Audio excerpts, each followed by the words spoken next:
Welcome to Luca and Miguel. Enjoy the video. In this video, I will explain how to make chicken dumplings. First, let's gather our ingredients. You'll need about 1 pound of ground chicken, 1 cup of all-purpose flour, and your favorite seasonings like ginger and garlic. Make sure your workspace is clean and ready for action. Having everything prepped makes the process much smoother and more enjoyable. Let's get started. Now, let's create that delicious filling. In a large bowl, combine your ground chicken with finely chopped vegetables such as cabbage and carrots.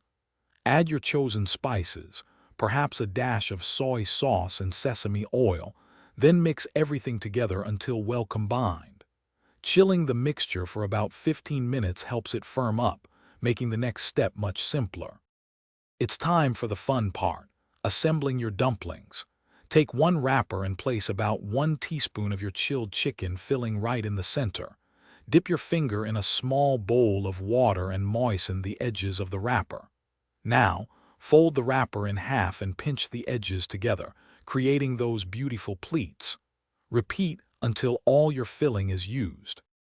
Finally, let's cook these delightful dumplings. You can either boil them in simmering water or steam them for about 8 to 10 minutes. They are ready when the wrappers become translucent and the chicken is cooked through, reaching an internal temperature of 165 degrees Fahrenheit. Serve them hot with a savory dipping sauce and enjoy your homemade chicken dumplings. Thanks for watching and please subscribe. It's the best investment you'll ever make.